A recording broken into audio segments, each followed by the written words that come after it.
The rice region, of course, transcended state boundaries. Its heart stretched along the low country on both sides of the Georgia-South Carolina border, and many planter families owned properties in both states. But in 1876, there was a fundamental difference. South Carolina...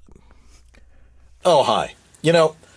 I'm getting a lot of emails each week asking me how to record and process audiobooks. It's a whole new world. Audiobooks are big.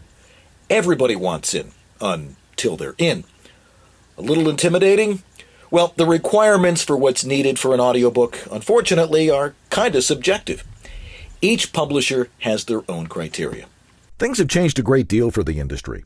While some big publishers still have talent come to a studio and be directed, the majority of work is being done at home, and unfortunately at unprofitable rates. No director, just you, 400 pages, and your microphone. So, how do you handle all this new stuff? Well, first off, don't be intimidated. Recording an audiobook is the same as recording anything else. Set your levels, hit record, and start reading. If you record your voice properly, with the proper levels, in the proper acoustical environment, you're 80% there. So, let's talk about editing. Editing precisely with choices to edit with. Here's what I and many others do. If you make a mistake, don't stop. Just keep it rolling. Make a mark, either physically using the M key, or make a distinctive quick loud noise like or beep, or use a clicker. When you finish the chapter, go back visually only and edit the mistakes using the best take marked on the waveform. The more you edit, the faster you'll get at it.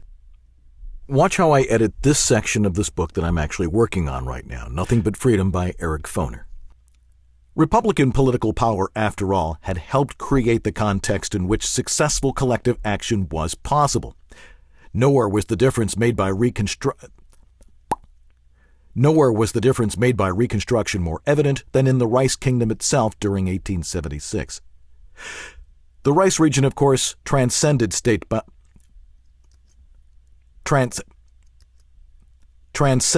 boundaries.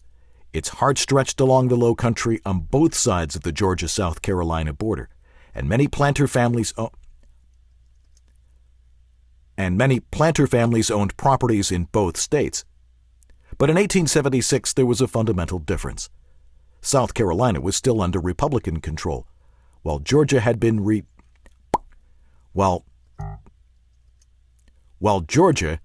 redeemed.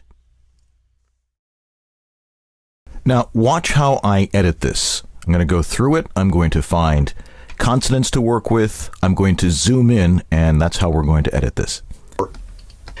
Nowhere was the difference. Zoom in. Find the beginning of the word. Then tighten it up. Zoom out. Transcended state bound. Next mistake. The first mistake. Line it up. Tighten it up. Get rid of the breath. And many planter. Next mistake. Zoom in for tightness. Do it on a consonant. Here at the P. And many planter families owned makes for a seamless edit. Get rid of that little noise. Find the mistake. Georgia. Line it up. And let's see what it sounds like. Republican political power, after all, had helped create the context in which successful collective action was possible. Nowhere was the difference made by Reconstruction more evident than in the Rice Kingdom itself during 1876. The Rice region, of course, transcended state boundaries. Its heart stretched along the low country on both sides of the Georgia-South Carolina border, and many planter families owned properties in both states. But in 1876, there was a fundamental difference. South Carolina was still under Republican control, while Georgia had been redeemed. And that's all there is to it. Don't be intimidated. You don't have to do anything special right now. We'll teach you everything else you need to learn about recording audiobooks. But just set your levels, read the way you normally would, and edit the way you normally would. And that's my tip of the week.